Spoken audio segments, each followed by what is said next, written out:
चलिए genius start करते हैं। तो आज हम कुछ डाउट सॉल्व करेंगे, बच्चों के डाउट्स हैं ये, और कुछ पीवाईक्यू पुरानी ईयर में भी क्वेश्चंस रिपीटेड हैं। तो देखते हैं क्वेश्चंस कौन कौन से क्वेश्चंस हैं जो डाउट में भेजे, उनको मैं एक एक करके सॉल्व कर रहा हूँ।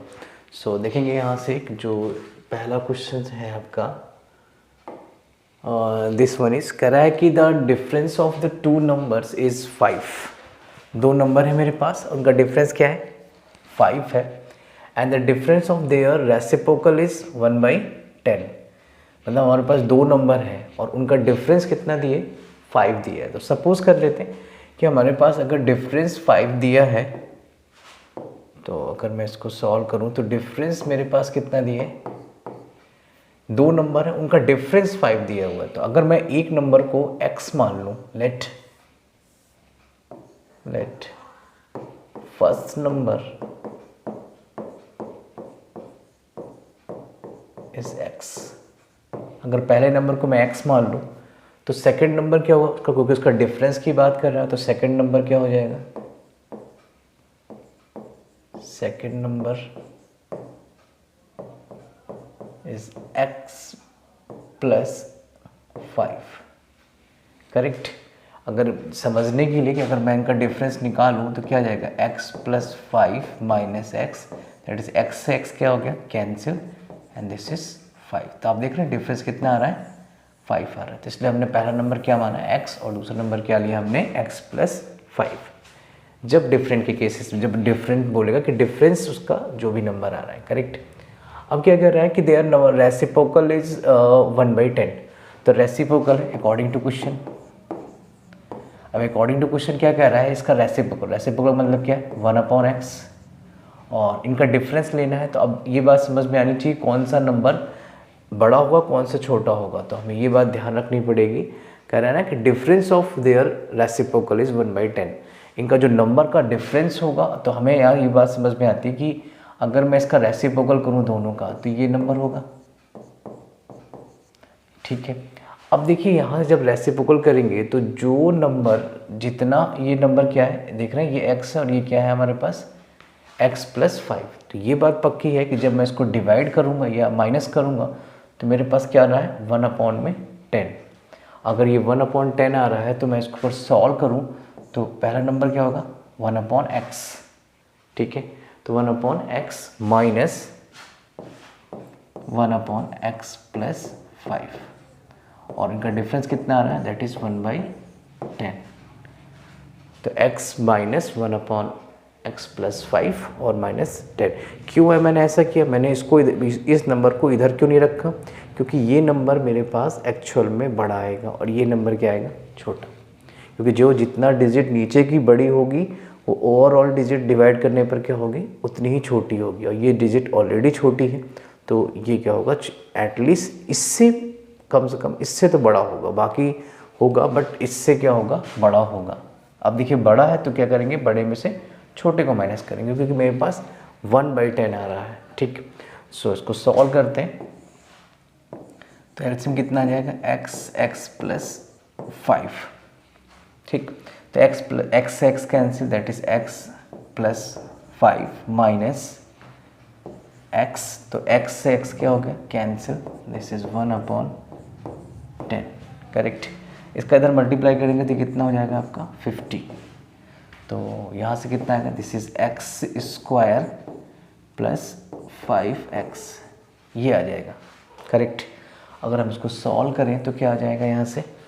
This is x square plus 5x minus का 10 इक्वल टू 0, ये आ जाएगा मेरे पास।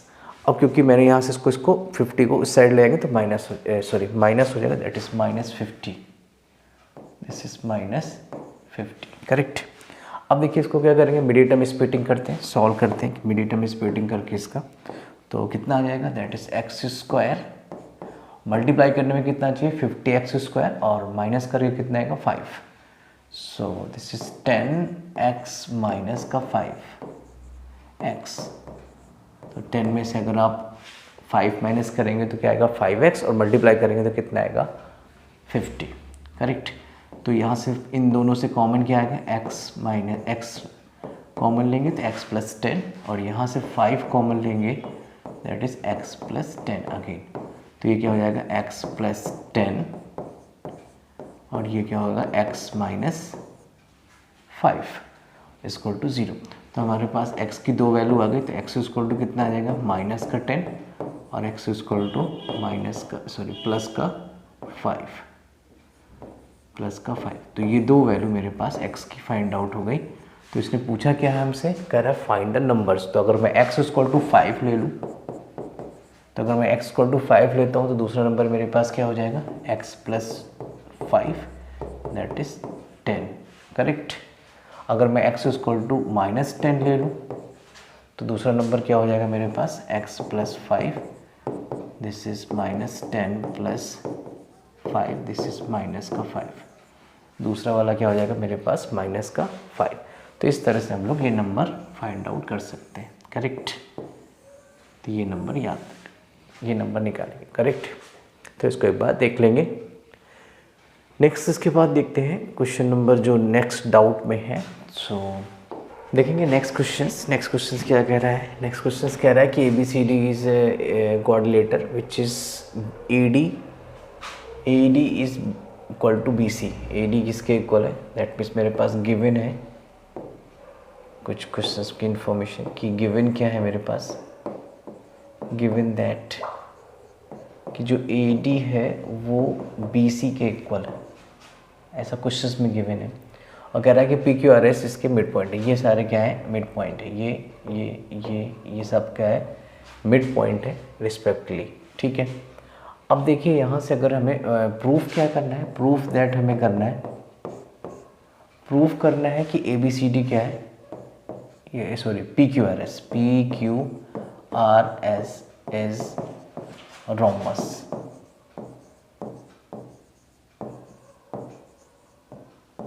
ये क्या है मेरे पास रोम्बस है, ये मुझे प्रूफ करना है। तो मतलब कि रोम्बस दिखाने के लिए करना क्या पड़ेगा, बेसिकली मुझे सारी साइड्स इक्वल दिखानी पड़ेंगी। तो AB BC CD ये PQ QR RS सबको इक्वल दिखा दूँ तो ये मेरे पास क्या होगा रोम्बस हो जाएगा, करेक्ट। तो इस फिगर के अकॉर्डिंग चलेंगे। तो प्रूफ देखिए इसका,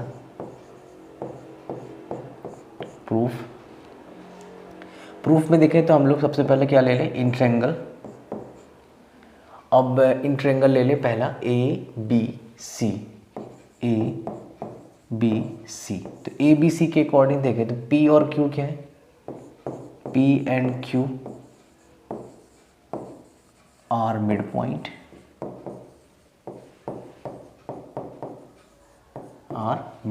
अगर ये मिड पॉइंट है तो मिड पॉइंट की थ्योरम के अकॉर्डिंग देखेंगे, अगर ये मिड पॉइंट है तो ये क्या होगा इसके बेस के पैरेलल भी होंगे, that is PQ is parallel to BC। अगर ये इसके पैरेलल है और ये मिड पॉइंट है then PQ is half of BC। इसको मैं फर्स्ट मान लेता हूँ, ये भी बात ध्यान पता है कि ये क्या होगा हाफ के इक्वल होगा। सेकंड इसके बाद आगे देखें, अगर इसमें फिगर को रखते हैं, फिगर का काम है। नेक्स्ट अगर हम लोग देखें इसमें इन ट्रायंगल, दूसरा ट्रायंगल ले लेते हैं। तो दूसरे ट्रायंगल में क्या हो जाएगा आपके पास, तो दूसरा वाला हमारे पास ले लें। अभी हमने इसको लिया, ये बेस ये रखा। अब हम ले लेते हैं S और R। तो S R को मिड पॉइंट ले लेते हैं, S और R को, और यही बेस ट्रायंगल बेस यही रहेगा। तो ट्रायंगल DBC इसको हम लोग ले लेते हैं। तो यहाँ से S and R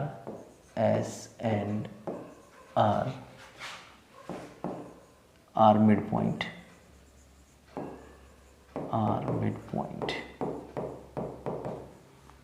mid point तो है ही, आर मिड पॉइंट। अगर ये मिड पॉइंट है तो SR is parallel to BC again and SR is half of BC।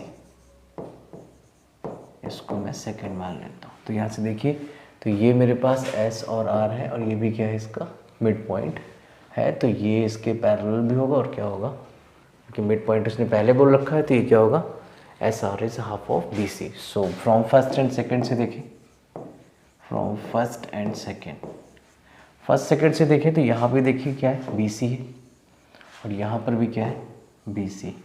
तो ये इक्वल हो जाएगा, that means P Q is equal to S R. इसको मान लेते हैं क्वेश्चन नंबर 3। इसके बाद बात करते हैं नेक्स्ट। इसी तरह हम लोग नेक्स्ट ट्रायंगल ले लें। तो नेक्स्ट ट्रायंगल में देखिए कैसे होगा। तो नेक्स्ट ट्रायंगल लेते हैं, अब लेते हैं इन ट्रायंगल। अब कौन सा ले लें इसके अकॉर्डिंग देखें। अब उल्टा ट्रायंगल ले लेते हैं। तो अब हम लोग किसको मिड पॉइंट ले लेते हैं, Q और P को। तो हमने पहले Q और P तो Q और P तो ले चुके हैं। अब हम लोग ले लेते हैं P और S को, तो P और S को लेते हैं। तो इन ट्रायंगल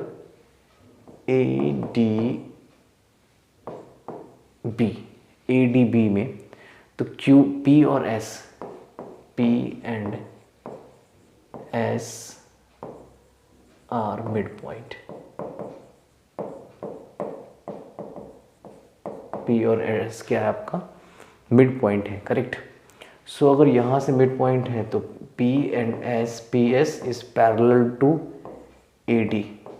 PS किसके पैरेलल, AD के। तो यहाँ से जो PS होगा वो हाफ ऑफ AD होगा। PS किसके इक्वल होगा, हाफ ऑफ AD के, ठीक है। और इसको हम लोग कुछ नंबर दे देते हैं, दैट इज़ 4। अब बात करते हैं नेक्स्ट ट्रायंगल की। सेम चीज़ इसमें। अब नेक्स्ट वाला कौन सा ले लें, नेक्स्ट वाला जो ट्रायंगल ले लेते हैं यहाँ से, ट्रायंगल। अब हम दूसरा वाला उसी बेस पे लेंगे, दैट इज़ Q और R। तो Q और R देखेंगे, Q और R। तो ये कौन सा ट्रायंगल हो जाएगा हमारे पास, अगर उस बेस में लेंगे, that is again ADC। ADC में देंगे तो ADC में R and Q, R and Q, R and Q are mid point, R and Q are mid point. ये मिड पॉइंट है।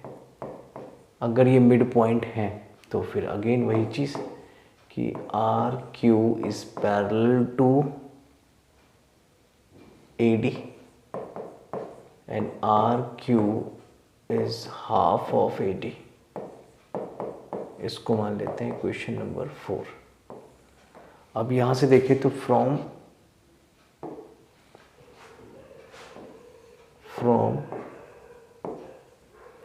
4 एंड 5, 4 और 5 से अगर देखें तो क्या हो जाएगा, यहाँ भी देखिए क्या है, AD, हाफ AD, और यहाँ पर भी क्या है, हाफ AD। तो यहाँ से PS इज इक्वल टू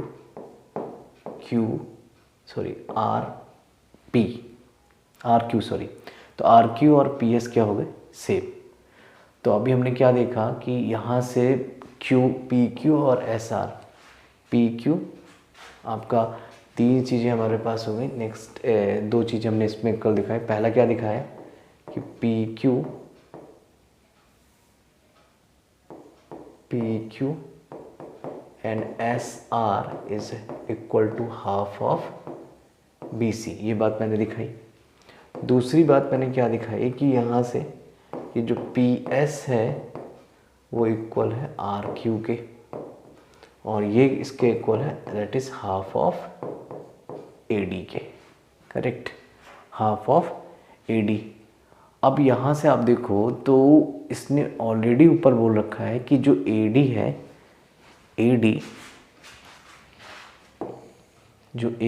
वो AD किसके इक्वल है, BC के इक्वल है। AD किसके इक्वल है, ये देखिए दिया, AD किसके इक्वल है, BC के। अगर मैं इसका हाफ कर दूं दोनों तरफ, तो यहाँ से अगर आप देखो तो ये जो यहाँ AD है,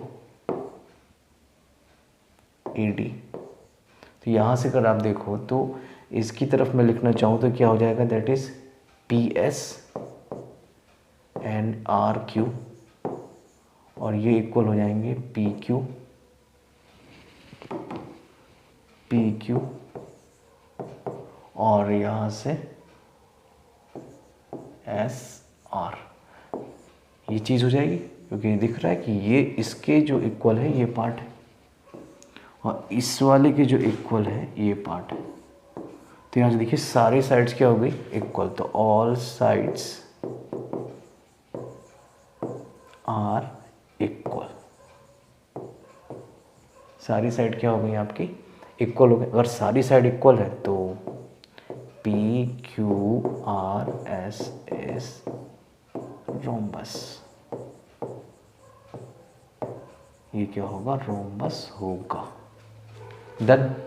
तो इस तरह से उसको सॉल्व कर सकते हैं, थोड़ा सा लेंदी है बट इजी है। ठीक है, एक बार इसकी प्रैक्टिस कर लेंगे तो क्लियर हो जाएगा। ठीक, नेक्स्ट के बाद देखते हैं क्वेश्चन नंबर, नेक्स्ट डाउट है, ये क्वेश्चन है कह रहे हैं the which term of A P is 65, 61, 57 and this one is first negative term. Definitely negative term होगा यहाँ पर आगे कहीं पर, क्योंकि टर्म्स माइनस होते चले जा रहे हैं, तो कहीं पर एक ऐसा पॉइंट आएगा जहाँ पर ये नेगेटिव होगा। ठीक है, तो सपोज कर लेते हैं कि जो हमारे पास नेगेटिव टर्म है वो कौन सा है, A N. A N is negative term, negative, ये कैसा टर्म है negative, which is first negative, first negative term. Correct, ये कैसा नंबर है फर्स्ट नेगेटिव, हम इसको मान लेंगे फर्स्ट नेगेटिव है। तो सीरीज क्या है मेरे पास, दैट इज 65, 61, 57, 53, ये सीरीज है मेरे पास। तो यहाँ से ए की वैल्यू कितनी, दिस इज 65, डी की वैल्यू कितनी, तो डी की वैल्यू कितनी होगी 61 माइनस 65, दिस इज माइनस का 4। तो मेरे पास डी की वैल्यू कितनी आ गई -4 और ए की वैल्यू आ गई है। तो मुझे फर्स्ट टर्म निकालना। अब देखिए फर्स्ट अगर नेगेटिव है तो इसका मतलब क्या है कि इसकी जो वैल्यू होगी वो 0 से क्या होगी कम होगी, क्या अभी तो नेगेटिव हुआ, इसकी वैल्यू क्या होगी 0 से कम होगी। करेक्ट, तो अगर ये कम है तो मैं यहाँ से ए एन निकाल लूँ पहले, तो ए एन इक्वल टू कितना हो जाएगा A plus N minus 1 into D. तो ए एन जो है मेरे पास वो क्या है, ए एन पहले एक बार मैं इसको पुट कर देता हूँ फिर रखता हूँ। तो ए की वैल्यू कितनी 65 plus N minus 1 into d की वैल्यू कितनी माइनस की 4। अब ये जो वैल्यू है ये 0 से क्या है कम है। अगर ये 0 से कम है तो इसको मैं यहाँ से ये वैल्यू, तो ये भी वैल्यू क्या होगी टोटल वैल्यू, ये जो पूरी वैल्यू ये भी क्या होगी 0 से कम, क्योंकि ये इसके इक्वल है। सो यहाँ से एक बार इसको सॉल्व करें, अंदर मल्टीप्लाई कर दीजिए, दिस इज माइनस का 4 एन प्लस का 4। करेक्ट, अब इसको सॉल्व करें तो क्या होगा 0 और रखिए यहाँ से वैल्यू, तो कितना आ जाएगा, दिस इज 1 इज 6, इसको प्लस कर देंगे, this is 69 minus 4n, minus का 4n। करेक्ट, सो अब यहाँ से अगर इसको सॉल्व करें तो क्या आ जाएगा, इस वाले पार्ट को इधर ले आएंगे, this is 4n is greater than is 69, तो n इज इक्वल टू कितना आएगा 69 अपॉन में 4। तो n इस इक्वल टू वॉट, इसको डिवाइड करिए तो कितना आएगा, दिस इज 1, 4 1 जो 4 और कितना बचा 2, दिस इज 7 और 0.2 के आसपास ऐसे कुछ आएगा। तो इसका मतलब ये वैल्यू आ गई 7.2 के समथिंग। ये वैल्यू मेरे पास लगभग आएगी कि 7 के आसपास 1 और कितना बचेगा आपका 429। करेक्ट, हाँ ठीक है।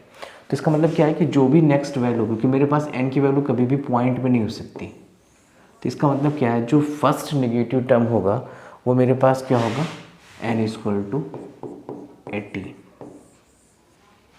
जो 18 टर्म होगा वो क्या होगा हमेशा इस सीरीज़ में नेगेटिव होगा। तो हम लोग 18 टर्म क्या होगा इसका नेगेटिव होगा। कैसे पता चला, क्योंकि ये n की वैल्यू 17 तो हो नहीं सकती, 17.2 से ज़्यादा है, तो नेक्स्ट टाइम हमारे पास क्या होगा 18 ही होगा, क्योंकि इसमें n की वैल्यू कभी भी पॉइंट में नहीं हो सकती। ठीक है, तो ये क्वेश्चंस हमारे पास कुछ थे डाउट में जो डिफ़िकल्ट थे, और ऐसे क्वेश्चंस आपके कोई डाउट हो तो नेक्स्ट क्लास में इसको और सॉल्व करेंगे। ठीक है, आज के लिए इतना ही।